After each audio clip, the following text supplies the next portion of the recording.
Oula, Voilà. oula, oula. Je me suis Oula. posé la question, où mettre Alphonso Davies? Parce que, je vais vous dire, je l'ai vu jouer, donc Herdman l'a utilisé en tant que 2e attaquant.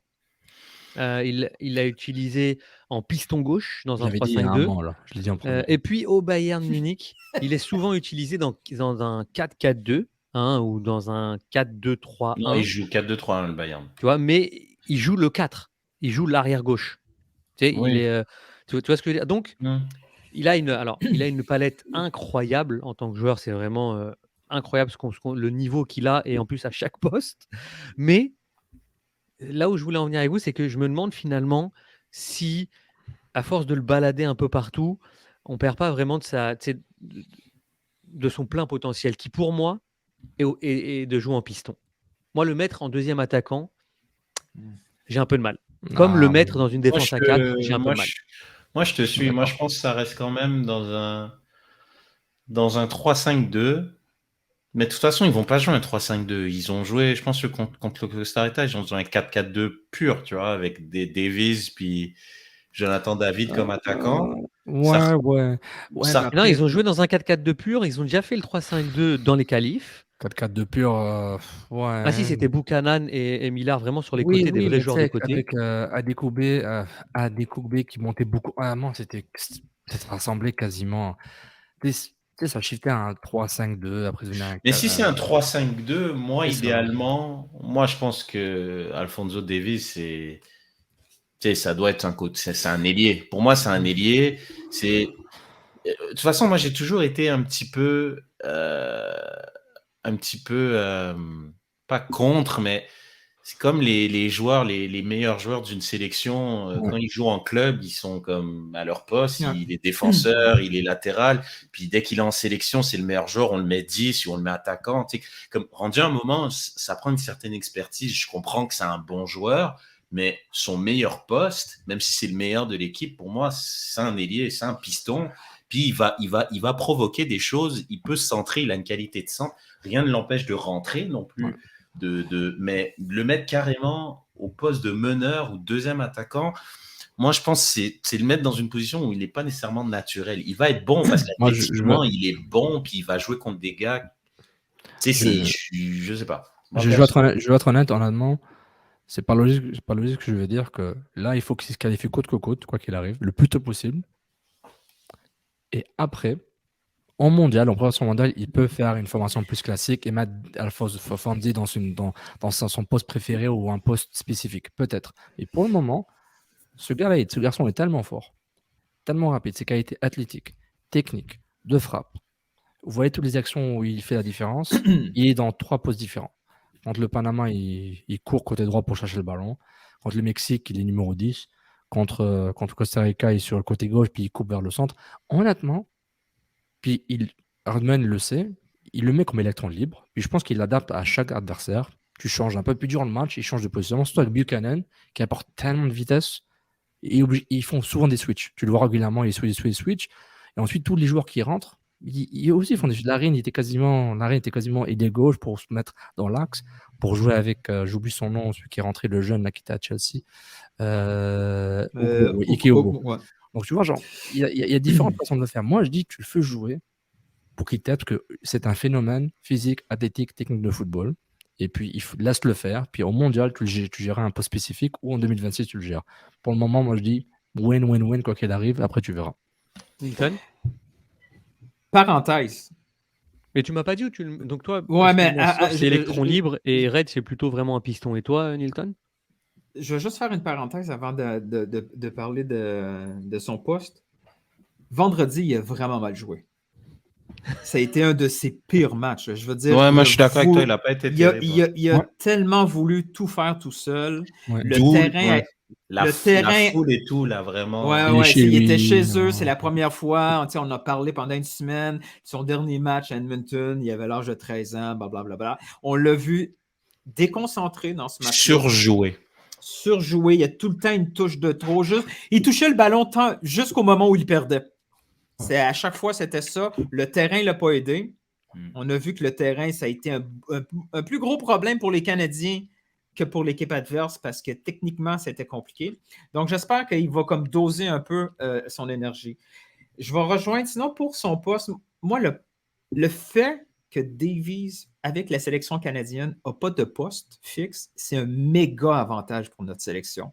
Parce que une équipe adverse ne peut pas savoir comment jouer Davies. Est-ce qu'il va jouer comme latéral, comme milieu, comme deuxième attaquant, un support? Est-ce qu'il va du côté droit parce qu'il fait? Je rejoins à 100% Sofiane.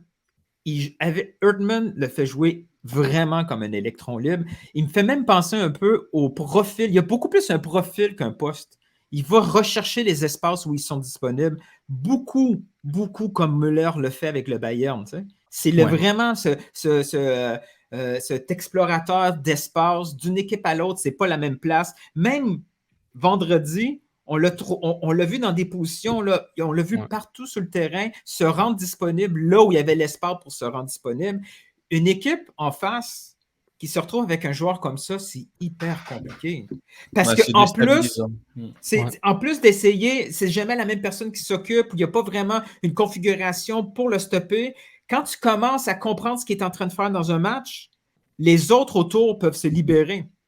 Et moi, j'aime le fait que Davies n'a pas de poste fixe, qu'il a un profil où il se promène, où il va chercher cet espace-là.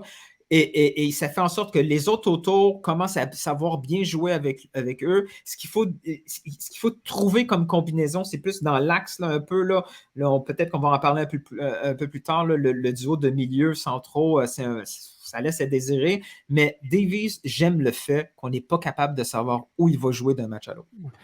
Et de un, sa vitesse, il va tellement vite que c'est un atout c'est un atout qu'un coach doit prendre en compte. Il va tellement vite en termes de zone CONCACAF, ça va très vite. Puis il va très vite en général. FIFA 22 FUT, Bayern de Munich, Champions League des Champions, il va très vite. En CONCACAF, ça va encore plus vite. Il est plus rapide que beaucoup de joueurs. Avec et son ballon, ça ajoute un aspect tactique hyper important de flexibilité pour Erdmann. Et j'aimerais ajouter, il avait du mal contre le Costa Rica. Il était brouillon, mais moi, je ne respecte pas Costa Rica. Parce que Costa Rica, honnêtement, ils ont fait un très bon match tactique. Je pense que c'est le seul adversaire. Je ne me rappelle plus des matchs contre les États-Unis, un peu le Mexique, un peu, qui a vraiment tactiquement, c'était l'adversaire qui était le plus préparé pour le Canada. Il était très, très prêt. Très belle mise passe du Costa Rica. Il jouait le contre intelligemment, des joueurs plus techniques que je m'attendais, parce que beaucoup de joueurs ils jouent en Costa Rica et il n'a plus la génération dorée qui était en Europe, pas autant qu'avant. C'est le gardien, il fait une erreur bête, mais à peine. Ce match finit 0-0, malgré les occasions. Costa Rica allait finir 0-0, il le savait. C'est une erreur bête, puis les erreurs, ça arrive, ça fait partie du foot. C'était pas ça, jamais le Canada marque, j'étais convaincu. Et le Costa Rica, leur mise en place, c'est une très bonne leçon aux Mexicains, aux Américains, de voir comment ils peuvent serrer le Canada avec Davies, David et compagnie. Parce que moi, j'étais impressionné. Parce que le Panama, ils avaient fait mal au Canada, mais à un moment, dans la 65e, 70e, la fougue du stade BMO, et vraiment le Panama qui était limité défensivement, mais pas limité offensivement, ils ont lâché la prise. Le Costa Rica, ce qu'ils ont fait, je dis chapeau. Et ça, c'est une leçon que j'espère que Erdmann va apprendre, parce que le Mexique, s'ils suivent le plan de match du Costa Rica, avec leur qualité intrinsèque qui est beaucoup moins bonne que d'autres générations mexicaines, ça peut faire mal, donc attention. C'est pourquoi Davies est important dans ce setup, parce que s'ils peuvent le cerner, les autres doivent step up aussi. Excuse-moi. Mais juste pour revenir un peu sur les propos de Nilton et Sofiane, et c'est aussi pour toi, Reg, là vous dites que le fait que Alphonso Davies finalement soit partout ou nulle part à la fois, c'est un avantage. Moi, je vous retourne la question et j'ai envie de vous dire, parce qu'on parlait là du coaching d'Erdmann, etc. Est-ce que aussi ça fait pas partie de la palette d'un coach de se dire à un moment donné on va quand même le canaliser ici, parce qu'il y a aussi l'éclosion de nouveaux joueurs, parce que quand je vois que sur le banc on a Karl Larin, ça m'embête un peu, parce que je ne pense pas qu'Alphonso Davies soit à son maximum en deuxième attaquant.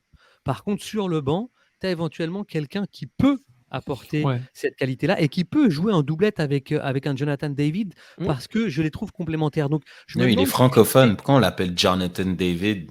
Parce que c'est un Français. Un Français, ça dit tout en anglais. Mais attention, Larin était sur le banc, c'était pas un choix tactique. C'était physique. Il n'y avait pas 90 minutes. Il sortait il y avait un pépin. Donc, il y avait un virus et tout ça. Donc, je te retourne la question. Ça veut dire que quand Larin est sur pied, on va trouver le poste d'Alphonso Davies. Il va jouer à la place de Müller. Donc, Oui, Miller, puis- Miller était puis- côté gauche, puis c'est Davis qui prend son poste. Oui, puis on a déjà vu David sur un côté quand il n'y avait pas la nouvelle sensation Buchanan. Tu sais. Il y a tellement eu d'options et de rotations dans cette équipe-là que franchement, tu sais, ouais, il moi, peut. je dis à un moment donné, halte à la rotation. Tu sais Ouais, mais trouve. c'est plus. Il ne fait pas une rotation comme on connaît en club où on essaie de garder les gars frais. Erdman a le luxe de pouvoir mettre celui qui est en forme. Que si un joueur ne va pas super bien en club, mais il n'est pas obligé de le mettre parce qu'il n'y a rien d'autre, il n'y a pas d'autre choix. Il peut se permettre ça. Quand il a mis Miller allait bien aussi en club. Il va chercher les gars qui sont capables qui ont cette confiance-là sur le terrain. Et la flexibilité de Davies fait en sorte qu'il peut le déplacer pour mettre les autres à leur meilleur poste parce que Davies, il est capable de s'adapter à un poste, il est capable d'aller chercher les espaces, il est capable de quitter son poste pour faire des combinaisons avec quelqu'un d'autre. Franchement, là, jusqu'à maintenant, je suis étonné par cette flexibilité-là, comment elle est efficace pendant Je suis les d'accord, mais matchs. tu vois, je vais te prendre un contre-exemple peut-être. twist, Vous n'allez Davis. peut-être pas être d'accord avec moi, mais Vas-y. tu vois, par exemple, David Alaba, quand je le vois jouer numéro 10 en Autriche, je comprends pas. Ouais, ben c'est à lui que je faisais allusion. Je Quand tu es le comprends meilleur pas. joueur d'une sélection, tu dois Quel forcément intérêt, jouer exactement, 10. quel intérêt de faire monter. Enfin, je préfère avoir mon meilleur joueur dans sa meilleure position pour m'apporter le meilleur plutôt que, effectivement, Alaba. OK, Julien, c'est quoi sa meilleure position? Mais c'est ailier gauche. Ah, attends, de qui? De Excuse-moi. Davies. Ah, bah, Mais Mais il c'est- joue moi- même moi- pas moi- ailier. Mais il joue pas ailier gauche en Non, club. Il joue moi, rarement ailier moi, gauche. c'est sur le côté. Mais tu parles comme. Ouais, mais en club, parce qu'il y a juste des joueurs meilleurs que sais. lui. Oui, Mais mais sinon, quand c'est même. c'est un gars qui doit jouer sur le côté gauche. C'est un Ah oui. gaucher. Ah oui. Déjà, il doit jouer sur le côté gauche, sur un couloir gauche, que ça soit ouais. latéral gauche ou. Après, tu vois, comme Andrew Robertson, par exemple, avec l'Écosse, c'est un joueur, Ouais. le latéral de Liverpool, Ouais, par là, exemple. ouais. En Écosse, il joue un cran plus haut. Au-dessus. Tu vois, mais il va pas jouer numéro 10. Il Non, va non, pas jouer exact. latéral gauche, mais il va jouer ailier gauche. Mais on parce que- s'entend que Davis, on le voit sur le terrain, il n'a pas l'air fou. Non, il y a, oui, il y a c'est encore. clairement. On peut le mettre c'est sûr que n'importe non. où dans un rôle C'est offensif. évident, mais Il reste le meilleur joueur de l'équipe. Mais tu l'as dit C'est toi-même, Nilton, il n'a pas connu un bon match. Et en plus, si tu rajoutes la connotation jouer à domicile, la foule, Edmonton, tout ça, en plus de pas jouer à son poste, il va vouloir en faire beaucoup plus que d'habitude. Parce que là, il va vouloir surjouer parce qu'il joue Mais- au poste de 10. Ouais. Mais je pense que ce que fait Attendez, Fanti, c'est plus de l'altruisme qu'autre chose. C'est pas nécessairement de l'égoïsme, il est altruiste, donc il est généreux dans l'effort, donc il va se sacrifier pour le collectif, parce que lui, il sent quelque chose qui arrive, quoi. La reconnaissance à son pays d'adoption, il y a toute une belle histoire autour de lui, puis son Il y avait un ascension, sens de responsabilité. Il voulait régler ce match-là par lui-même. Oui, en plus, mais encore une fois, le Costa Rica ont bien géré le match. Alors, si vous avez une chance de revoir le match, revoyez le Costa Rica. Mais de toute façon, tactiquement, à c'était partir très, très du fort. match 8, toutes les équipes vont gérer le match contre le Canada, parce qu'il n'y a plus d'effet de surprise. Hein, donc, on va pas pouvoir dire ça à Panama chaque savait fois. c'était qui Davis, le Mexique savait c'était qui Davis, on le savait c'était qui. Non, je veux dire l'ossature collective du Canada. Il y a beaucoup Ouais. d'équipes nationales qui l'ont appris durant ce tournoi octogonal. Hein. Oui, honnêtement, si tu fais du bon scouting, tu sais à l'avance, après 2 matchs, mais oui, tu as besoin de matchs pour les voir jouer un peu plus. Oui, je suis d'accord. Parce que